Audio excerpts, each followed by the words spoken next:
Hello and welcome to this episode of Women's Cricket Chat, and we are joined by the lovely Kath Hempenstall all the way from Wuk Wuk in Australia. Yeah. She is a former Victoria player, Melbourne Stars in the Big Bash, and then Western Australia, Perth Scorchers, and now head coach at PNG women's team. So you've sort of been all over. Hey Kath, welcome to the pod. You're joining me, Georgie and Alex, and it's amazing to have you. We've figured out the time difference finally. You're back from qualifiers, and here we are to talk all things your career and also everything that's going on with PNG women's cricket. Oh, thanks for having me on, ladies. It's exciting to be here in sunny Wuk Wuk, or not so sunny today. You know what, Wuk Wuk, even the name makes it exciting. No matter if there's nothing happening there, I think you're going to be okay. So we'll let you have that. It sounds far better than anywhere I can think of in England, unless you've come across someone that's got a rude name, and then we can all have an immature chuckle. So let's just start. So you've just come back from the T20 World Qualifiers with the PNG team. Was this sort of last week, a couple of weeks ago now? What was that experience like for you and the team to be part of? Because you chased down 168 against Scotland, you had leading run scorers, you had some phenomenal performances, and PNG cricket is really on the rise, isn't it? Yeah, it was an incredible experience for everyone involved, Georgie, and it was such a wonderful tournament as well. Obviously we didn't progress through to the World Cup, but there were so many positives for us to take away. And like you said, we had probably the highlight was that exciting run chase against Scotland, which at the time, the record's actually been broken in the last week. We were the sixth highest run chase in women's cricket, successful run chase. I think we've been bumped down to 7 after one of Australia's games the other night. But yeah, it was such a great experience, Georgie and Alex. It was it was the first time that the PNG, the Laywers, is the name of our national team, which means love or heart. That's what it translates to in English. First time that the girls have played since the last qualifiers, which were in 2019. So there was a lot of excitement amongst the group to get back to international cricket and, to see where we're at. And yeah, I think all things considered, we performed pretty well, given the lack of cricket we had in the lead up. So it was super exciting. And yeah, we unearthed a few, stars amongst our group. Tanya Ruma being the standout, ended up being the leading run scorer of the competition. She's had a bit of a breakout period the last few months, and Vicky Ara, one of our off spinners, ended up being the second leading wicket taker as well. So there was lots of excitement from that tour. Yeah, unfortunately we're not going to a World Cup coming up, but yeah, there was lots of positives to take out of that tour. And like you say, you're able to compete against the likes of perhaps slightly more established associate nations like Scotland. That must fill you with some joy and kind of show to the world that although cricket is still sort of coming through in PNG, you are sort of helping to put them on the map and to show that you can compete with the likes of Scotland. That's got to be something that's really pleasing. Yeah, absolutely. I think, from our end, we've broken now so many record scores in the last few months, which has been super exciting. But the other exciting thing is other teams are doing that too, which is, really, really impressive for the women's game. Yes, we've improved a lot in the last few months, but still have a lot of other teams. And it's been interesting to track the programs of different teams, especially like a team like Ireland, I guess, that have gone professional recently, and, the gains they've been able to make through that period. So we hope to be able to match it with these teams going forward, remain competitive. Hopefully our program becomes more and more professional, but I certainly think it's put us on the map a little bit. We had lots of people commentating on, wow, we expected you guys to finish last given the lack of cricket that you've played in the lead up.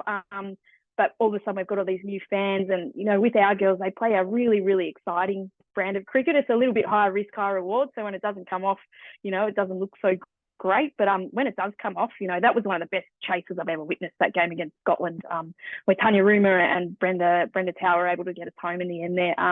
But yeah, play a really exciting brand of cricket, and I can't wait to see where cricket takes a lot of these girls. I think there's so much more room left in the tank for this group of players to improve, which is really, really exciting. And you say that about the players, what cricket can bring for them, because we see, across the world, we see a lot of professionalization of the sport, people who can spend their whole time training or thinking cricket, doing cricket. But for the girls playing in PNG, a lot of them, some of them are the sole providers for their family. 7 of 15 are mothers. And Yeah. how do they balance that? And how do you sort of incorporate that into training and being able to be like, right, okay, we've got to consider that there are so many other factors. And it's a very different world over in PNG, say, to play people playing cricket in England, to their experiences, what family life is like. So how does that work for you, and how do you sort of incorporate that into the team ethos and the training? Yeah, you've hit the nail on the head there, Georgie. We've definitely got some unique challenges compared to a lot of other nations, but on the flip side, we've got some super exciting stories that have come out of our squad. And yeah, like you said, a lot of our players, the main provider for their families. And in case of one of our young players, Holland Doriga, she's a 19-year-old player who is the sole provider for her family. So, there's different sort of pressures on the players that we have, and there's different sort of challenges outside of cricket. And our girls are on a contract and a wage, which is fantastic. It's not a lot of money, but it has to be spread a long way, unfortunately, for some of our girls. But they're pretty inspiring, I would have to say. PNG is a country where the women don't have a lot of power. And you've almost, in a way, I don't want to say this in a way that exposes any of our girls, but you've sort of drawn the short straw if you're a woman growing up in PNG, that you've got a lot of challenges that you have to face. And I think our girls are really inspiring, and showing women in PNG and around the world that you can go and put yourself out there and achieve your dreams and travel the world and be a superstar and put yourself on the map and do all these exciting things as a woman, and earn an income and provide for your family. I think it's a really inspiring thing for our girls to do, and whether they realize it or not, they probably don't realize the gravity of what they're doing.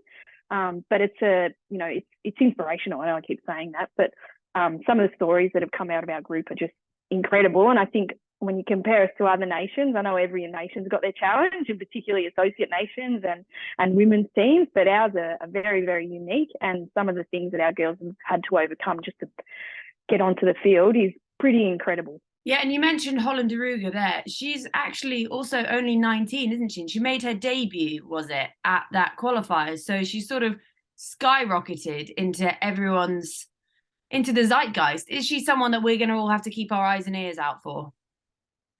Oh, absolutely. I think so, Georgie. Yeah, it was super exciting to witness a debut while we were away on tour, and really, really exciting for young Holland. Unfortunately for her, as a sort of one of our biggest up and coming talents, she hasn't had the opportunity in the last few years to play a great deal of cricket, which, when you're that sort of 17 to 19 years old, that's when you're sort of finding your feet and, growing up and physically and, understanding the game of cricket. So she's missed out on a big part of her development there, but she's a super exciting player to watch. She's a real impact player for us. She bowls fast and isn't scared to bowl a bouncer, and she bats like there's no tomorrow, really. Like, she goes out swinging, which we really like about her, and that's the role that she plays in our team. And it doesn't always come off, and that's okay. But yeah, I've seen some pretty impressive innings from Holland with the bat. I know after the qualifiers, we went to Vanuatu and played in a Pacific Cup, and she scored 30 off 13 balls there and took a fifer as well and a hat trick. And she's a super, super exciting player to watch. She's high risk, high reward, but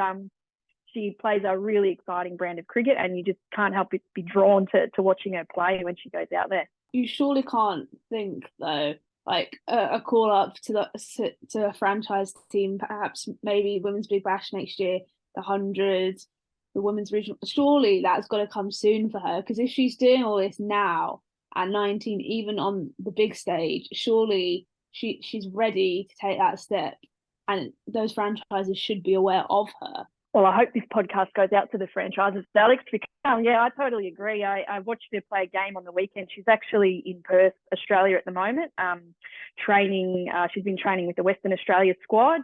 We've got a lot of Perth Scorchers in that squad, and she's been playing Premier Cricket over there. And I tuned into the stream, and on the weekend she scored, I think it was 23 off 16 balls, hit a really big six. And this is playing against players that play in the Big Bash. So yeah, absolutely. I think with a lot of our girls, they just need that break. They just need that chance, and we're trying to get the right eyes on them, because the brand of cricket that our girls play is very well suited to T20.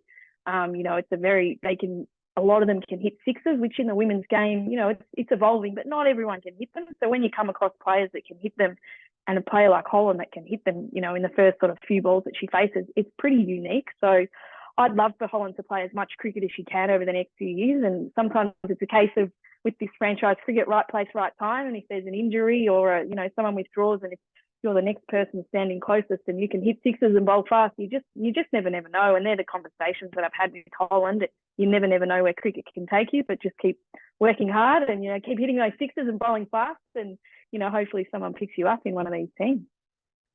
And you mentioned that break, which segues me nicely onto Fair Break, which I was involved with this year. The first one, we had PNG player Kaya Arua there. She was the only PNG representation, but she was part of that and she was involved in that. And looking ahead, I guess the hope is to have more and more PNG players involved, to sort of get their name in that, involved with, you know, players from over 30 countries, and then get into these sort of franchise sizes and give them that screen time. Because obviously Alex and I know that PNG are playing cricket and you've got these star players, but it's something you just need that coverage and you need to be able to see it. And I guess that is the fair break that they need. So from something like that. So what are your hopes going forward with the tournament like Fair Break and getting those names out there and showing that they can do it on this global stage? Yeah, I thought the Fair Break was sensational. I tuned into the broadcast myself and had obviously a vested interest with our captain Kaya Arua taking place, and I just enjoyed everything that it was about. I think, you know, it's so wonderful that, you know, it's an opportunity for players from associate nations to be unearthed and, you know, play in these tournaments around the world and show the skills that they have and the uniqueness that every nation brings. Everyone's got their different style of cricket, and, you know, PNG's no different. We've got ours. But I thought that was just such a wonderful tournament, and I would love for more of our players to get involved in that tournament going forward. I think, like I said before, we play a really exciting brand of cricket, and I think when PNG get an exposure and the chance to, you know, whether it's as a team play in different tournaments or an opportunity like Fair Break with different players getting opportunities, I think, you know, if PNG are going well, that's good for women's cricket because, you know, it's so exciting in the way we play. But yeah, I thought Kai was fantastic in that tournament. She spoke so positively about her experiences. I know she had an absolute ball on the field, but she also had a ball off the field, and it's a great opportunity for her to, you know, go and meet people and, you know, understand different nations and what their setup is in women's cricket, and, you know, at the same time be able to rub shoulders with, you know, absolute superstars of the game like Sophie Devine, and I know Danny Wyatt was in her team as well. And, you know, she spoke so positively about the experience and got so much out of it. So I'd love for more of our players to be able to get involved in that tournament going forward, and I'm certainly looking forward to tuning into the next one. And yeah, you say that, you know, she was on that Falcons team and there were some real global stars on there, like some Susie Bates and Marizanne Kapp, Danny Wyatt. So for her, what did she say the experience was like as part of that team? Was it a bit, because I found it daunting going along as part of the media at first. I was like, these are some of the biggest names in women's cricket, but she was playing alongside them. But it must have been an incredible experience for just the growth of her game, but also her as a person being like, look, I do belong in this space on the global stage. I can hold my own against some of the biggest names in the game. Yeah, absolutely. I've still got the screen recording of the first wicket she took in that tournament on my phone, and I was straight on to posting that in the group chat when it happened. It was so exciting. But yeah, she got so much out of it, Georgie. I mean, she was, like you said, she was in such a star-studded lineup, and I think unfortunately Marizanne Kapp was quite ill throughout that tournament, so I'm not sure she actually took the field, but we weren't sure how many games Kaya was going to play in that team given the strength of it, but she actually got a few more than we were probably expecting, and I thought she held her own pretty well when she did get her opportunity. But yeah, like I said, she got so much out of that tournament, and I think, you know, the more these opportunities for players opening up and the more of these franchise leagues that open up around the world, it gives more and more opportunity for cricketers coming through, and you just never know who you're going to unearth in these sorts of competitions. But yeah, it was such a wonderful experience for Kaya, and you know, she can't wait to be involved in the next one. And so for you, is seeing something like that and Kaya performing on the stage and, you know, being at the World T20 qualifiers, is that the kind of reason you took up this role with PNG? Because, you know, you could see the potential it had and what impact you could have, and how do you feel that you have managed to change it, and what's next for you? So lots of questions in one go. So why did you come to take up this role with PNG, and how much does it mean to you to see your players doing that and you know what potential they have going forward from that? Yeah, well, lots of great questions in there, Georgie, and I'm not sure I knew all the answers to them when I took on the role. When I actually took on the role, I was only on a 3-month contract. The women had never had a full-time women's coach up until this point, and my role was to take them to the 50 over World Cup qualifiers, which were at the end of 2021 in Zimbabwe.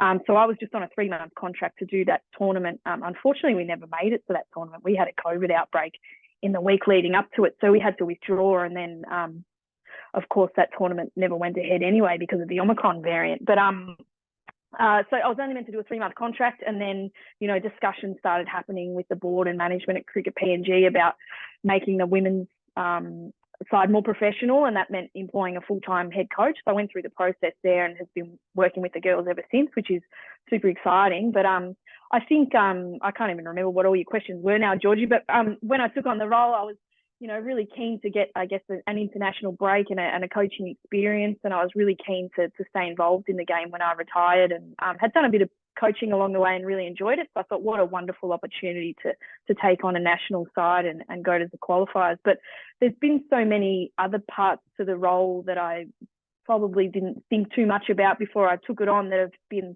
an added bonus, I guess. I've learnt so much about PNG culture along the way, and still got a lot to learn, don't get me wrong. But what's been, I guess, one of the most exciting things about the role is just learning about the girls and their stories and their families and their upbringing and how that's impacted, I guess, the way that they play cricket and their personalities. And they've just got the most beautiful sense of community and family. Everywhere we have travelled to with these girls, there's been someone from PNG. I know there was someone from PNG in Dubai.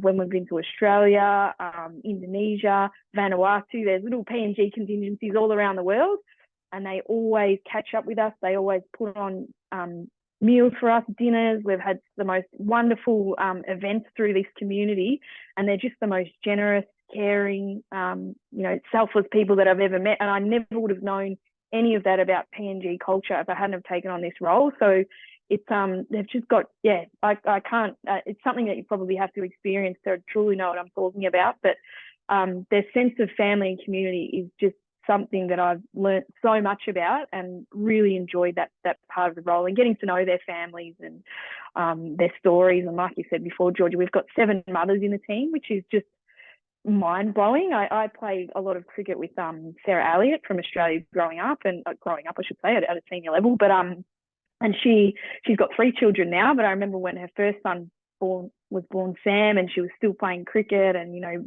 breastfeeding and managing, you know, having a baby. That was just and don't get me wrong, that was just one of the most incredible experiences, I guess, for her. And we're just sitting there going, how on earth is she managing this? And now all of a sudden I'm managing 7 players that have got children, and that just seems to be the norm. I'm just still struggling to get my head around that, but they're just incredible, these ladies. And you know, the stories that they have to share and the hurdles that they overcome to play cricket is just, yeah, that's a really cute puppy.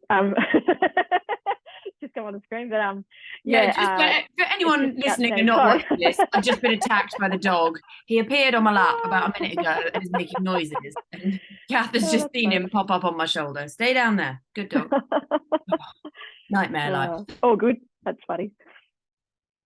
Not the first dog to pop up on Zoom, I'm sure, and won't be the last. But yeah, what you were saying there was really interesting, and it feels like sport in PNG is on the rise, not just in cricket. We've just seen with the recent Rugby League World Cup, both teams do very well. So hopefully PNG can get that support now, not just for cricket, but for all sports, and then really, you know, show that PNG are a competitive nation and they deserve to be at these tournaments. Yeah, absolutely. It's actually been a really exciting time for all sport in the Pacific at the moment. I know we've got a few journalists that cover the cricket, and they've been so busy covering the rugby sevens, the rugby league, the netball, the soccer. There's been so much sport going on, both men's and women's, which is super, super exciting, because not a lot of teams in the Pacific get a lot of exposure, I guess, for sport as one. So yeah, super, super exciting that, you know, we're starting to build our own story as a cricket team, and hopefully getting our stories out there, because like I said, there's some incredible stories that have come out of our group. But, you know, the more exposure we can get the better. I think obviously, like any associate nation and a lot of women's teams, we struggle with access to resources and funding. There's some big challenges that we face, but I'm hoping the more we can get people tuned into our games and following our team, that exposure will lead to something, and hopefully that something is more cricket, because like you said, it's a really exciting time for cricket and PNG, and we're trying to ride the wave of a little bit of momentum that we got at those qualifiers, and we want it to continue, and we think given the chance we can genuinely be competitive against a lot of these teams that at the moment are probably a little bit stronger than us, but given a little bit more cricket and some more access to resources, we've got some incredible players in our squad, and they just need that little bit more of exposure and a little bit more experience playing cricket. And you mentioned that, you've got a little bit of support from the media.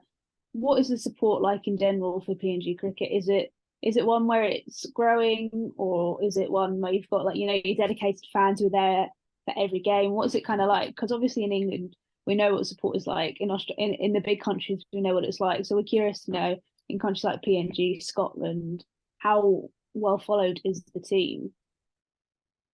Yeah, that's a good question, and I probably don't fully know the answer to it. The national sport in PNG is rugby league. That is basically like religion, and they go absolutely mad for it.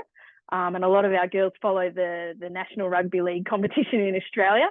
So if you ever meet our girls, it doesn't matter where you are in the world, they'll want to know, what's your NRL team? So rugby league is mad. It's really hard for any other sports to get a lot of exposure, but unfortunately the women haven't played a home series in PNG since 2016. It's a bit of a challenge for us to convince teams to come to PNG, so I haven't had the opportunity to witness a home crowd or anything like that. I know our men recently played a home series, but it was lower at the qualifiers, which it would have been cool for the girls to witness that. It's been a long time since there's been cricket in PNG. But look, I think there's definitely an appetite for it. I know there's a lot of people tuned into some of our social media channels, and, there's a couple of videos that went up on our girls singing the song. We've probably got one of the best team songs in world cricket.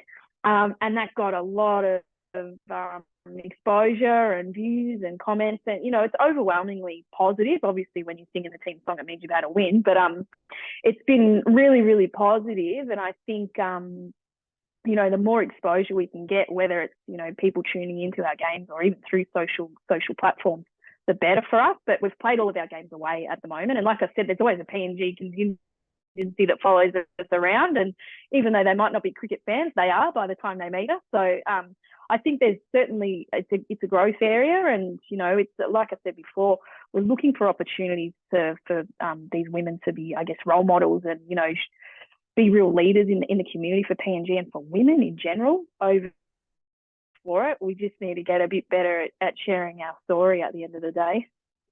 And so we talk about that culture and the support fans, but also I was reading that Hollanderuga is from, is it pronounced Hanuabada?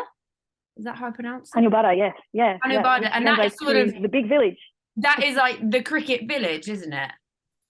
Yeah, it's pretty crazy. So we've got 17 girls on contract at the moment, and 14 of them live in this village, the same village. So I don't think you'll meet a cricket team that's more connected than our group. They are pretty much all neighbours, and then they go and train together every day. And a lot of them are related. I keep joking that we should do a flow chart in our team and work out how everyone's related in our team, because the girls will tell you this person, they're quite big extended families, but they've found a way that just about everyone's related to everyone in some way, shape or form. So it's pretty funny. But yeah, we've got it's kind of known as the cricket village. It actually translates to the big village, Hanuabada, and I think there's 18,000 people that live in that village. And when you consider, I thought there was 9 million people that live in PNG, but there was actually an article that came out this week. They think it's actually double that. So I'm not sure the record keeping is going too well in PNG, but when you consider there's a big village with 18,000, and we're doing majority of our recruiting out of that village, it's pretty crazy. So our girls are really connected. They pretty much, it's like they are all related and they're family while they're on tour. But I think the exciting thing is there's cricket outside of that village, and it's something that probably as an organisation we need to get a bit better at travelling around PNG and finding these different players. I know we had a player in our under-19s, her name's Chanel Ambo, and she's most people in PNG are not overly tall, but this girl's an absolute beanpole and really exciting fast bowler. And she's from Popondetta, which I don't know the PNG regions too well. Probably shouldn't have put that out there, but it's from near the Kokoda track, I think. I'll have to do some more research and get back to you girls. But and so I'm thinking, well, if a player like Chanel can pop out of this region, who else is out there that we're missing? So that's sort of a challenge for us over the next 12 months to travel around PNG and find these players. They're super exciting talent. Most of them are pretty good athletes as well. And it's not that easy to travel around in PNG. There's a lot of mountains and you actually have to fly between cities. You can't drive. So there are some challenges, but yeah, I think the exciting thing is there's probably players out there that we're missing. But yeah, it is pretty funny that most of our players come from the one village. I have this really funny idea of you sort of like getting on the bus to a game and being like, wait, I know you. You were at this family wedding. You're my cousin. You're my cousin's uncle's friends.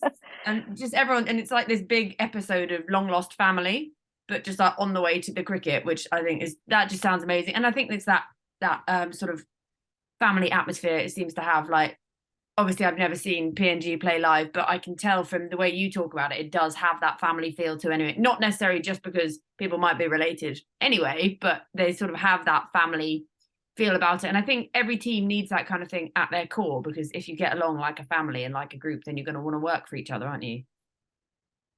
Yeah, absolutely. I think you've hit the nail on the head there. There's a lot of teams that are trying so hard to build connection at the moment between a team, with that theory that the more connected you are off the field, the better you'll work together on the field. And so when I walked into this group, I thought, this is hilarious. So many teams are working so hard to build this connection, and you girls have sort of just got it organically because you spend just about every living moment together. But it's pretty special to witness. There's even some great crossover between the men's and the women's team. I know the men's captain, Assad Vala, is married to Palke Siaka, who's our most senior player in the women's team, and they've got a son.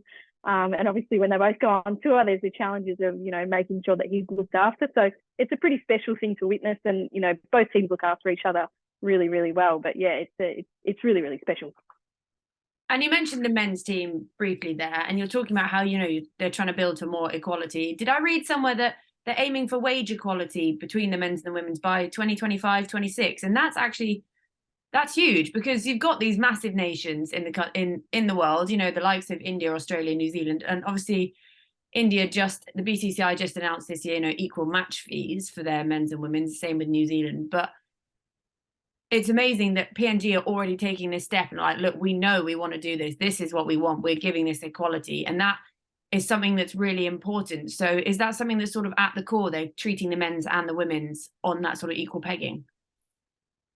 Yeah, I think it's a great opportunity as an organisation to be a bit of a leader in PNG and using sport as a vehicle to be that leader. Like I said before, in a country like PNG, the men have a lot of power. A lot of, the expectations on women in society is that, they don't go out and play cricket. They stay home and they do domestic chores and they look after the children, and that's what they do with their lives. So, we've got a real opportunity here with this incredible group of women to put them on a bit of a platform.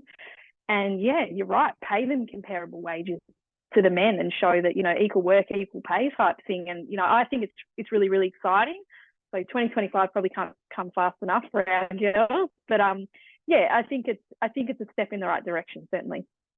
So we've talked a lot about your role with PNG cricket, but we also need to talk about you, Kath, the cricketer, and how that all came about for you. So how did you first get involved with cricket yourself and playing?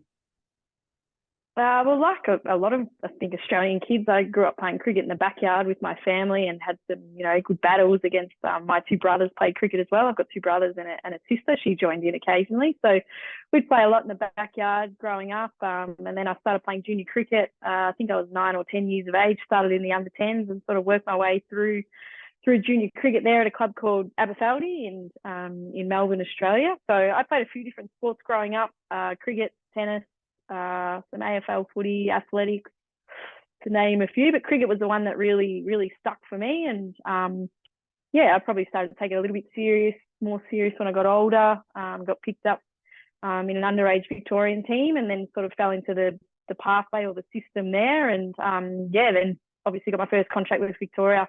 I think I was 20 years of age, and had a had a fantastic time playing cricket at that level, and a lot of Premier cricket in Victoria and Perth as well. So I've got really, really fond memories of my time in cricket, and made some of my best friends through cricket, and obviously I'm still involved now. So I could never thank cricket enough for what it's given me. It's given me the opportunity to meet so many fantastic people and have wonderful experiences, and now through this role travel the world, which is pretty exciting, and be introduced to even more people along the way. So I've really enjoyed my cricketing journey, and I hope it continues for quite some time to come.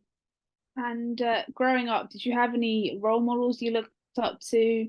Any female role models in particular, or was it all just mainly male influences? Yeah, good question. I remember, just loving Ricky Ponting growing up. I loved watching him play. I still love listening to him on the commentary. Massive Ricky Ponting fan. That's a really good question, Alex. I probably didn't have a lot of female sporting role models growing up anyway, because they weren't on the TV, and we didn't have digital media like we do now. And I think that's one of the most magnificent things about social media, for one. I know it gets a really bad rap, but now it's so easy to find someone that's relatable to you and maybe has got a similar story, and someone that you can really look up to that's so relatable. So I think that's the really cool thing about where women's sport has gone. And I think social media and broadcast deals have really, really helped with that, obviously. But I think if I was a young girl growing up today, Alex, and you asked me that question in 10, 15 years' time, I'd probably reel off a whole heap of female sporting role models, but I can't think of any in particular. I remember watching a World Cup game. Actually, I don't even know if it was a World Cup game, Australia versus India. And I remember watching the likes of Belinda Clark batting, Melanie Jones, maybe even the Blackwells were playing then. And so I had a bit of an idea that women's cricket existed. One of my primary school teachers was actually an Australian selector, and she probably someone that pushed me. Her name was Marg Jennings. Pushed me to, I think she actually got me into a trial at primary school level, but I was just absolutely rubbish then. So I went to the trial and I just couldn't match it. And then I almost forgot that women's cricket existed for a little bit. So that was funny. That was an interesting experience. So then when I got picked up a little bit later, I was like, oh, okay, I must have improved. But I didn't have, I remember, tennis was the one. I remember watching Serena Williams, and I played a bit of tennis. And in tennis, that was a sport, I guess, where there was a bit more, I guess, exposure for the women. There's obviously the men's Australian Open and Wimbledon and the women's as well. So, but in terms of cricketing role models, there just wasn't that opportunity to watch them like there is today. And I think that's one of the most exciting things about what the progression of the game of cricket that I saw. And, when I was growing up, it was like this. And now today, it's almost like I can't escape it. It's everywhere. When you turn on your TV, it's on your phone, it's everywhere, which is a magnificent thing. And just this week in recording, we had that incredible super over finish between India and Australia in front of a sellout 45,000 crowd. And I think if that doesn't prove just how much traction the women's game is, I'm not sure what's going to. Oh, that was, not that I haven't actually tuned into that game. I read the scorecard as soon as I woke up and watched a couple of highlights, but what a great spectacle. And I think I was looking forward to this series. I think it's been a while since Australia's actually played in India. And I did wonder, are they going to be big crowds? Like, surely the game's grown so much in the last time that Australia toured India. And you're absolutely right. Like, what a great spectacle. And, it just shows that there's an appetite for cricket and women's cricket. And, obviously India is like the central hub of cricket. There's so many cricket fans over there. But what an experience to be able to play in front of such a massive crowd and to put on a game of that quality is just, that is absolutely outstanding. And, like you say, women's cricket is always growing and on the rise. You've actually got to be a part of the starting of, the Big Bash, and now it must be so great for you to see how it's grown since being involved. So tell us a little bit about your time in the WBBL and what the crowds were like back then and now what it's like. Yeah, I still remember. I don't know if we were part of the first WBBL game, but I remember our first one at the Melbourne Stars, and it was probably 2,000 or 3,000 people that came through the gates, which is a significant amount of people. But, you know, back then it was like this WBBL one. We were like, wow, who are these people? And, you know, this can't just be family and friends all of a sudden. And I remember Ash Barty played in that game, the Brisbane Heat, the tennis player, pretty incredible. She was having a bit of a break from tennis at that stage. But, and I just remember, you know, all of a sudden there was just this excitement, you know, growing around women's cricket. You know, there was a bit of a buzz in the atmosphere, and we actually played 2 games in a row. We played the Brisbane Heat twice in the same day, but that doesn't matter. And it was so exciting, and I just thought, wow, this is incredible. And when probably one of the highlights of not my playing career, but my time in cricket was going to that final of the T20 World Cup at the MCG. And I'm not the most emotional person, but I felt like I started choking up a little bit at the start of that game. Just the fact that there were so many people in the stands, and like you said before, Alex, to be there at the start of, I guess, my cricketing journey when women's cricket was certainly not on the map like it is today, and then to think, wow, I've been a part of this whole, you know, I've played a really small part in what this, you know, spectacle is, and to see, I don't know how many, 80, 90 odd thousand people in the stadium there to watch women's cricket, and maybe, you know, tune into Katy Perry as well. But that was just the most exciting thing for me. I just thought this is absolutely incredible, and I can't wait to see where cricket is in the next 5 to 10 years. And just on the WBBL and the BBL, you've actually got some of your PNG players at the game going on today. So, you know, that's one for the books, and, you know, coaching bragging rights and all that. Yeah, we do, absolutely. We've actually got 7 players in Australia at the moment, spread throughout. There's some in Perth, some in Canberra, and some in Brisbane as well. And I said to them, go and watch as much cricket as you can while you're in Australia, while you get the chance. Unfortunately, the girls don't get that opportunity to do that in PNG. We don't host a lot of cricket, so got 3 at the Big Bash tonight. There's the Stars and the Thunder, and I actually tuned into the game, and I actually saw 3 of our players in the background, and sent them a message and said, oh, girls, you've just been on TV. And then they're on TV again when they were reading my message, and the excitement on their faces, they're screaming and laughing, obviously going, we're on TV. So that was pretty funny. So I've turned it off now, obviously. It's in the background. I've got the TV there. But, yeah, pretty exciting for our girls to witness something like this. And, you know, it's sometimes in this role, you know, obviously I've grown up in Australia and the girls have grown up in PNG, which is completely different, obviously. But, you know, being able to witness these experiences, even though I'm not there with the girls, things like going to a cricket game, and, you know, there's been a whole host of experiences. We actually went to a cricket game in the UAE. We went to India versus Afghanistan, and, you know, where Virat Kohli broke the drought and hit his first 100 in a long, long time, and just the excitement on the girls' faces. I've still got a video on my phone of them all screaming with excitement when he makes his 100. You know, that's a special experience in itself. But for our girls who haven't, you know, grown up being able to go to big stadiums and watch cricket and, you know, have that experience, it's a pretty special thing to witness. So I'm super excited that we've got some girls at the BBL tonight. I managed to take a couple of girls, the 2 in Perth, Holland Zeriga and Sivona Jimmy. We went to a WBBL game, and they met Beth Mooney and Sophie Devine and Elisa Healy. Super exciting for them. So, yeah, it's really, really special, and it makes you sort of realise, you know, how awesome these opportunities are for the girls. And I love that you seeing them on telly is basically like proof that they've done their homework.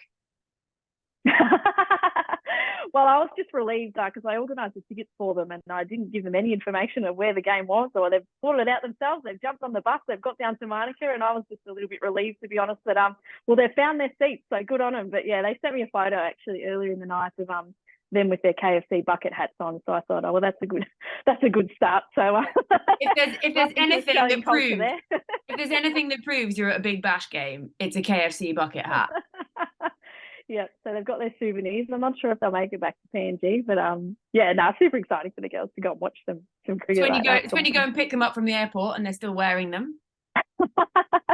Well, it's one way to you know, recognise them from afar, I guess, the KFC bucket hats, and you get through security, I guess. It's just a piece of cardboard. So yeah, really maybe you're onto something there, Georgie. And you find that you see them experiencing that, and, you know, it's a big difference for them, and it makes you realise the sort of stark difference between when you were growing up and cricket was easily accessible to watch and like some of the biggest leagues, and for them you're like, you know, I've got them their tickets, I've got them there, and I didn't send them on the bus. And for them that's such a stark contrast almost between what we all have there just sort of on the doorstep.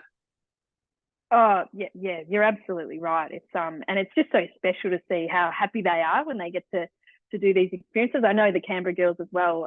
When we got there, the West Indies were actually playing a warm-up game, and they were just so excited to, watch them just walking around the nets. And, I don't even know if any training was going on. And then we got to watch them play a bit of their warm-up game, and, pretty exciting. I mean, the West Indies are a pretty exciting team to watch, but people are just sort of sitting in the crowd and having a bit of a look, and our girls are absolutely beaming at the opportunity to see an international side, test side, and play them and be at a quite an intimate venue at things at Phillips Oval in Canberra. Like, what a special experience for them. And I love that cricket is opening so many doors for these girls to be able to do these experiences. I think obviously we're trying to push for them to play as much, and there's the performance side of things, but it's really, really special when they get to do things like this and, travel the world, go to a cricket game, stay in different hotels and, go on aeroplane.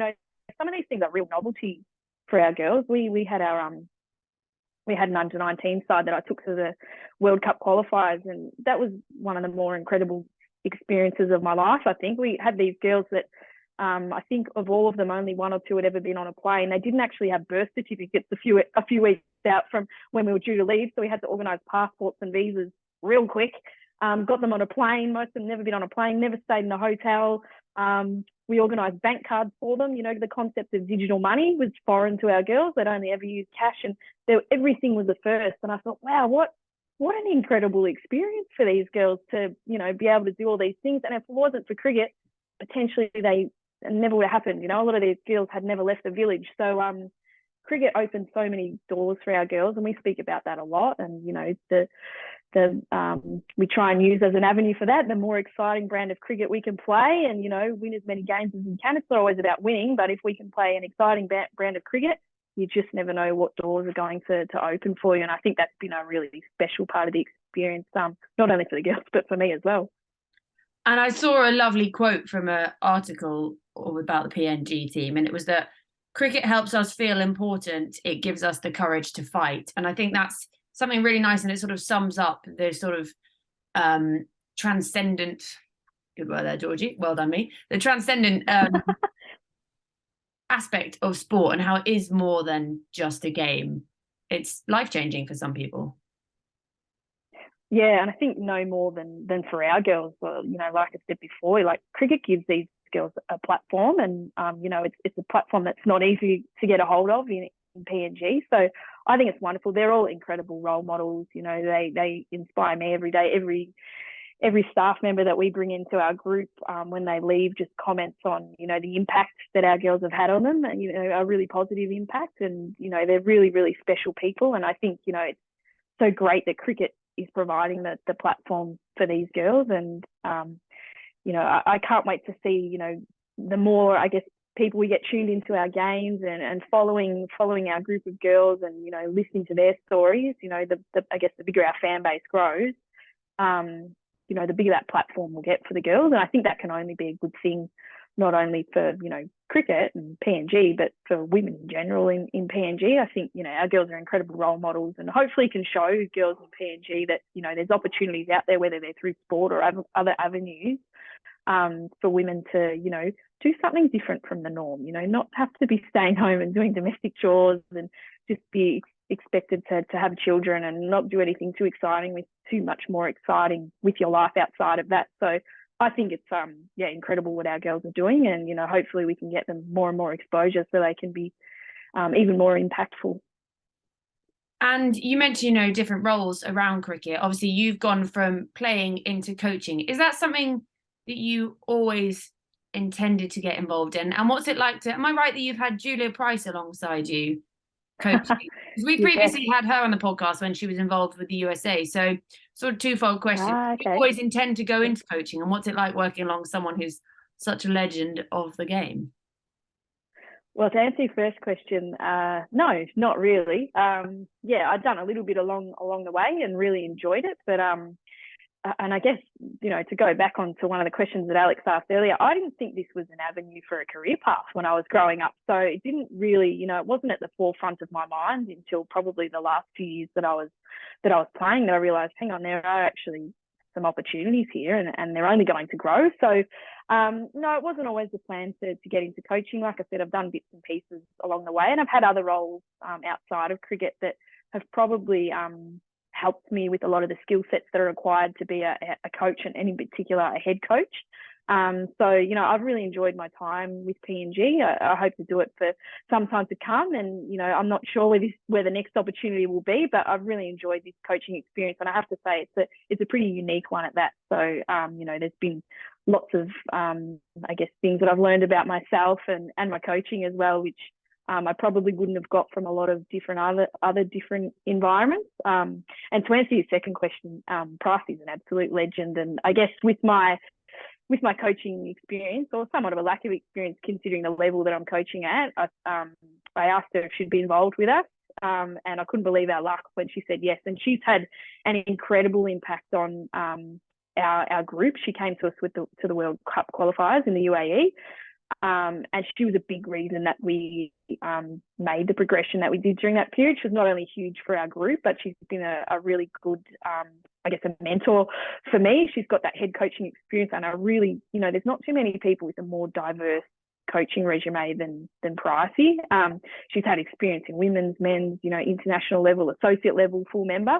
And so I still speak to Pricey, and, you know, she's got, you know, some incredible insights, some incredible knowledge to share, not only with the girls, but with me as well. And I hope we can continue to work with her in the future. But yeah, she was huge for our group, and, you know, the girls really enjoyed having her around the group as well. She's a really good fun person to be around. She can be a little bit blunt at times, but I really like that about her, because you know where you stand, which is exactly the sort of feedback I needed as a young, I guess, up and coming coach. So yeah, Pricey was awesome, and yeah, we really enjoyed having her on tour with us. And so, what's next for you and the PNG team? Yeah, good question, Georgie. Well, hopefully as much cricket as possible. That's what we're aiming for. We've got a tournament in Australia coming up in January, where we'll play in Canberra against some Australian teams. It's called the ACCC. It's against, basically, it's a state-based competition. So, you know, Victoria, New South Wales, Queensland, all the other states, they enter a team. And I think to qualify, you have to have grown up in regional Victoria, somewhere like Wak Wak. Not regional Victoria, regional Australia.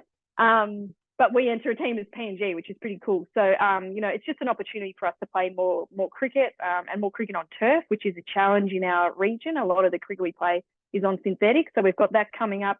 We've got a tournament in March that'll be in Fiji, and that's against the other Pacific nations. So Vanuatu, Samoa, Georgie's pointing in the background, and who's the other team? Fiji, sorry, obviously. So we'll play a tournament in March, and then our big event for the year is the regional T20 World Cup qualifiers. So the winner of our region will go through to the next T20 World Cup qualifiers. So in our region, we've got those Pacific nations, as well as Japan, Indonesia are playing, potentially one other side. I'm not too sure. That's in September, and that'll take place in Vanuatu. So we travel to some pretty cool places with cricket, but we're hoping that, you know, if we can get some more sponsors on board, that we can play some more cricket throughout the year, because, you know, 3 tournaments, although it sounds like a lot, they're pretty short tournaments, and, you know, you don't get a lot of exposure when you're only playing cricket for, you know, tournaments that only last a week, or whatever these tournaments last for. So it's not a great deal. We've got our domestic season as well. So our dry season runs from sort of March to September. So we'll play some cricket at home. And then obviously the Fairbreak tournament for individual players as well, which is super, super exciting. So yeah, it's not as much cricket as we would like, but we hope that, you know, some other avenues open up throughout next year, and we can play even more cricket. And what's the dream?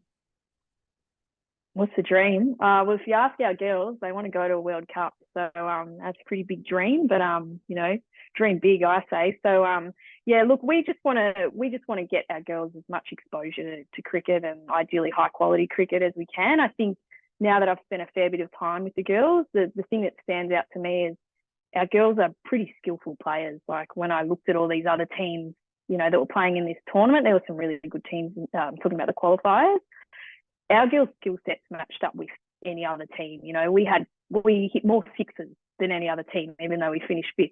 You know, we had our fast bowlers bowling really good bouncers, really good change-ups. We've got leg spinners that are genuinely like turning the ball, and we play a really exciting brand of cricket. The thing that we're probably lacking is just that strategy, and that's just come from we haven't played enough cricket to understand the strategy of the game in a little bit more depth. So, you know, if we can just play some more cricket, you know, that strategy will naturally come. And, you know, we're doing as much to educate the girls on, you know, how to get that strategy a little bit better. And Price has been a huge impact in that area. So, you know, I think it'll be good for cricket. It'll be good for women's cricket if PNG can play some more cricket, because the brand of cricket that we play naturally is really, really exciting. And, you know, lots of people are drawn to watch it. Yeah, we haven't had the exact success that we would like so far.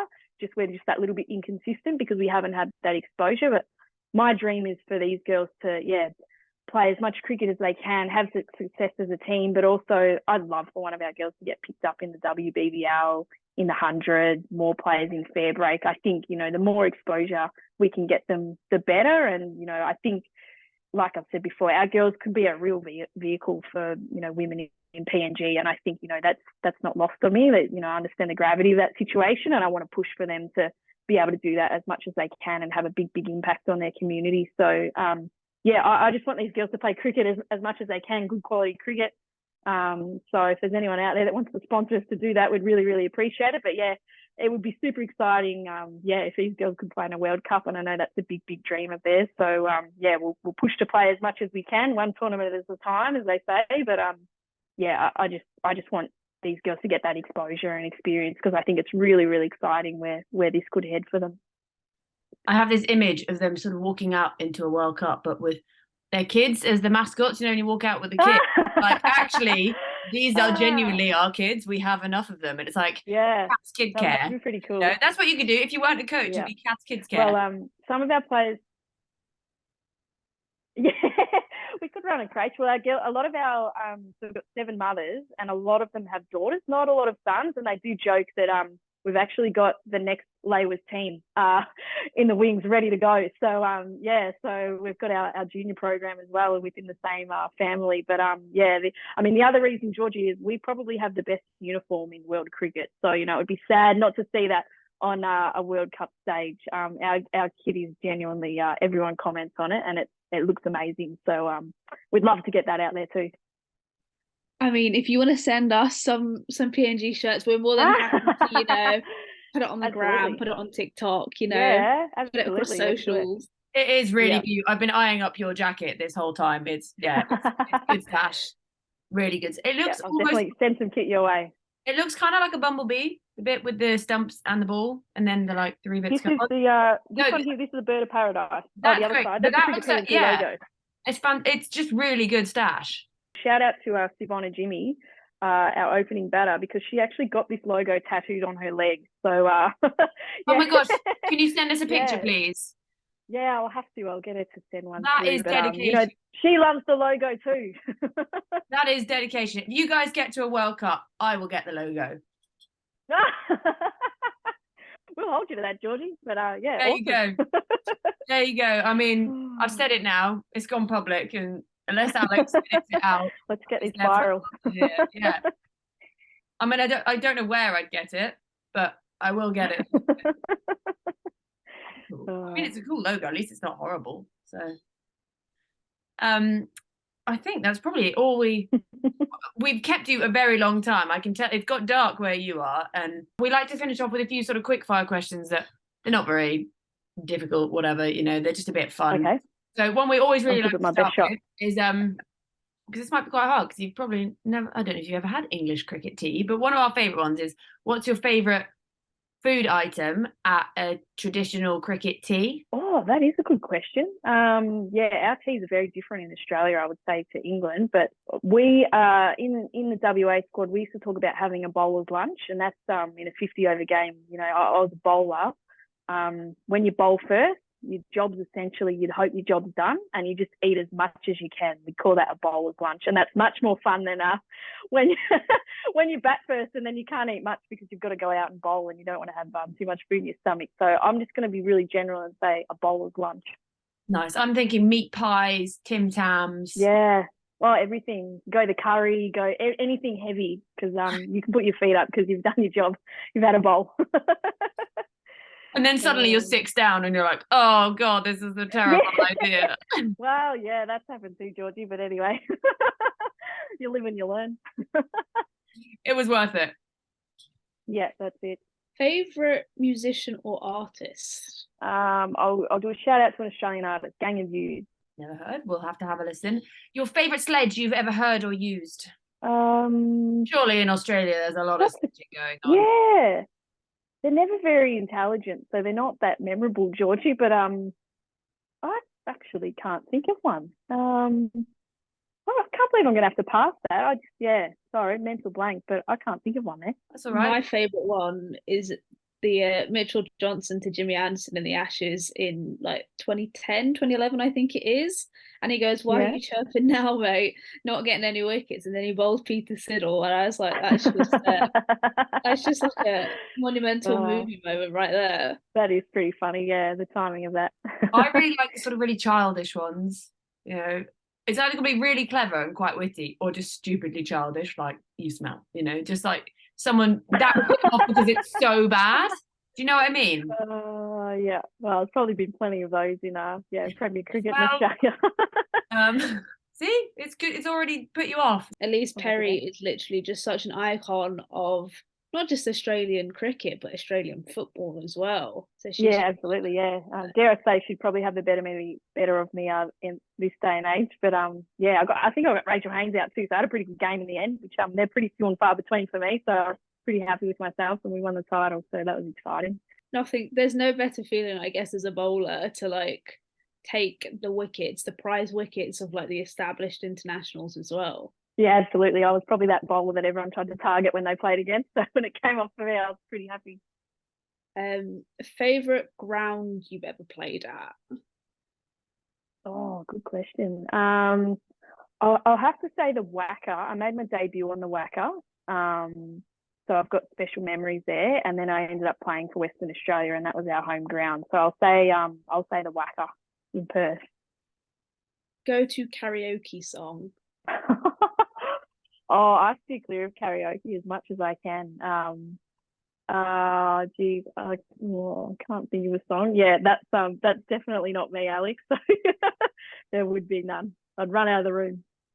If you could whack any bowler for 6, male or female, who would it be? I'd probably have to say Catherine Blunt, because she's just got that, I guess, grumpy on-field competitive persona, and I just think that would be hilarious if I could whack her for 6. If I hit her for 6, it'd probably be a bouncer that I top edge and it goes over the keeper's head. But yeah, that'd be pretty cool if I could hit her for 6 though. And as a bowler, if you could bowl anyone, male or female, who would it be and why? As in bowl them out, or just as in like, you know, clean at the stumps, bails flying everywhere. Who would it be? Oh, that's a good question. I remember watching. We had some pretty bad bushfires here a few years ago, and they did a charity, a bushfire relief game, and Sachin Tendulkar actually played in that, and Elise Perry bowled to him, which was pretty cool. And I just thought, what a special thing to do, to be able to bowl to, you know, arguably one of the best batters of all time. So that would be pretty cool to bowl to him.